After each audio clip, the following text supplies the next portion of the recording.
Whenever you're ready. Chapter 2. Worship.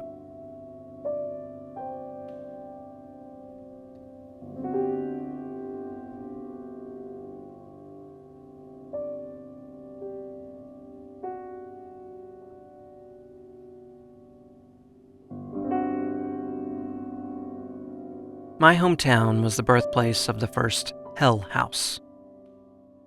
It was this dilapidated brick building under a railroad overpass. Most of the year it remained abandoned, but every Halloween it transformed into a haunted amusement park for Christ. The line to get in was a few hours long and cold, full of giggly teens boasting about how it's not even that scary. At the end of the tour, after you've witnessed a couple teens commit suicide with a box cutter and a gun, or walked through a movie theater where the audience is massacred right in front of you, you arrive at the finale. A sales pitch for getting baptized before these nightmares become your eternal afterlife. Religious bait and switches were commonplace in the part of the country I grew up in. Pro-life crisis pregnancy centers that disguised themselves as abortion clinics. LGBT-friendly counselors and support groups that quietly practiced conversion therapy. Punk rock and scream metal concerts that attracted feral adolescents in need of saving. I once got excited about a cool new science exhibit in town. It was advertised as an early human fossil display, which boasted real mammoth tusks and dinosaur bones and more Neanderthal skull casts than the Smithsonian. Only to learn afterwards that the exhibits used, quote, science and reason to promote ideas such as the Earth being around 8,000 years old, having been spawned into existence by a heavenly creator. The local summer camps used the same playbook. The flyers for these Christian camps might advertise something generic like beach party camp, and then reveal later, after the parents are gone, that the beach party is a week-long reenactment of Moses leading the Israelites across the desert. A Noah's Ark theme would become Jungle Animals Camp. The story of creation would become Science Camp, etc. My family dropped me off at a lot of these outdoorsy Jesus camps. My parents weren't as fanatical about religion as the evangelicals we lived among, but they saw no harm in it either, like joining the Boy Scouts. There was one camp I went to. I think the theme was something like sports or Kids Olympics, where I realized on the second day that the deeper theme was preparing children to go to war for the upcoming apocalypse. I was 11, and this reveal was unsettling, but I cannot express the gratitude I felt when I learned that the theme of the week was not actually sports.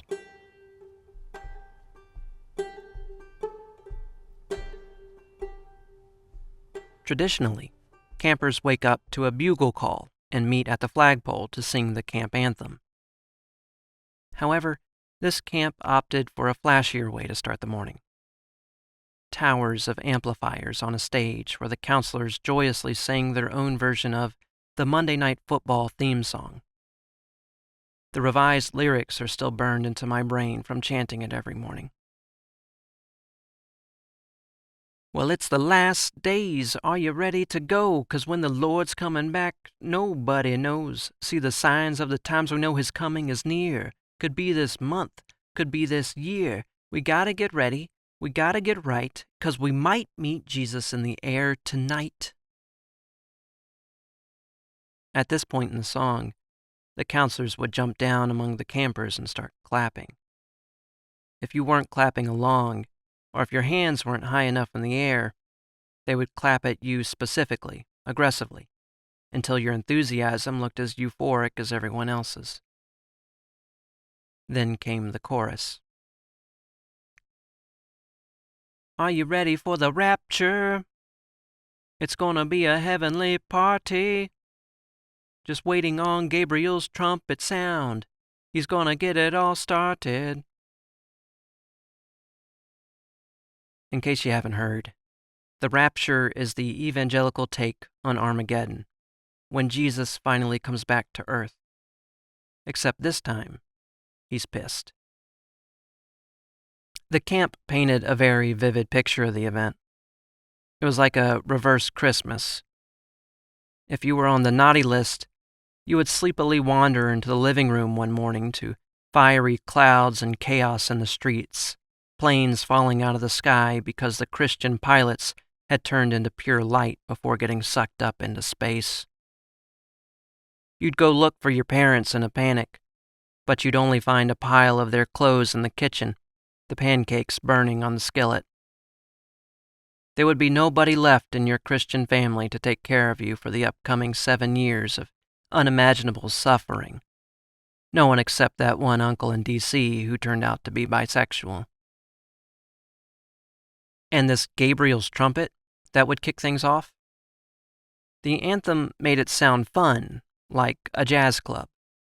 But, we learned, this trumpet sound would happen faster than the twinkling of an eye, and it would be so loud that the entire planet will hear it simultaneously.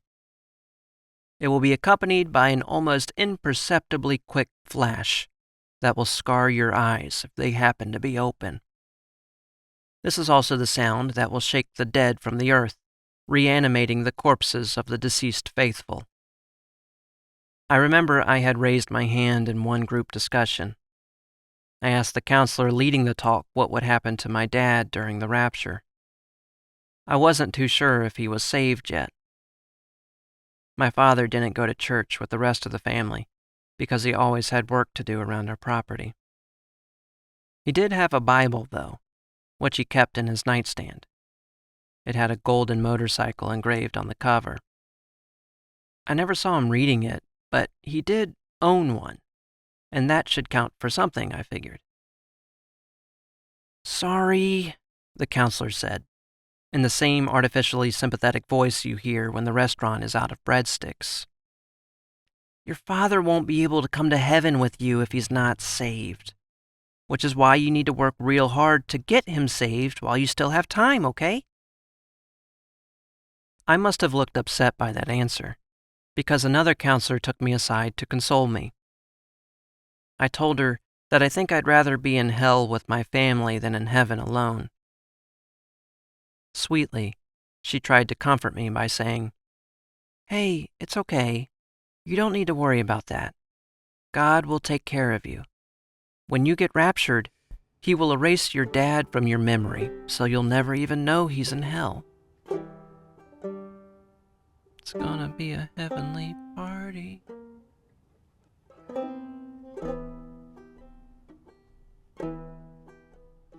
Part of me wished the camp would succeed at converting me. At this camp, I saw grown teenagers weep from the glory of God, with their hands raised to heaven while listening to "He'll Be There for You," a Christian version of the Friends theme song, presumably on the same CD as the Monday Night Football parody. I wanted to care like they did. I wanted the movie magic back. I wanted to feel the stakes of life again. I was envious of the other campers who had either converted while they were there or had arrived fully saved and eager to witness. Their souls were not broken like mine. These kids could see God in the sunrise, and they could hear him in their own heartbeat. When they prayed, they seemed to have actual two-way conversations with the divine, not just a dial tone, like whenever I tried to pray. A week came and went without feeling a moment of suspended disbelief. A few hours before our parents arrived to pick us up, the counselors gathered the campers together and divided us into groups of about 20. Then, one group at a time, they marched us into a large tent without windows. The inside was the musky color of skin when you press a flashlight against it. There was nobody in the tent, just a ring of folding chairs on the dirt floor. Our group was instructed to sit down, and once we cooperated, the counselors left. A fog rolled in from behind the flap of a partition. A kid screamed. A figure had appeared, as tall as the ceiling it seemed. He was red, with the giant curling horns and the cloven feet of a ram. He clomped into the center of the ring, then hunched over and brought his face down to each of ours, one at a time. It was my first time seeing Hollywood prosthetics in person, and as far as I could tell, this summer camp had somehow contracted the services of Lucifer himself.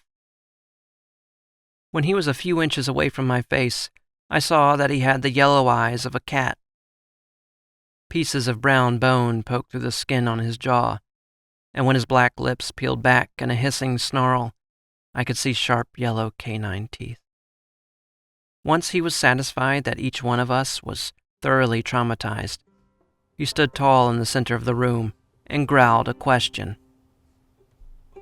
"Have you children heard of the time I went down to Georgia looking for a soul to steal?" Another counselor entered and handed him a microphone. They turned on a stereo, and Satan began to sing his own rendition of Charlie Daniels' iconic bluegrass ballad, "The Devil Went Down to Georgia."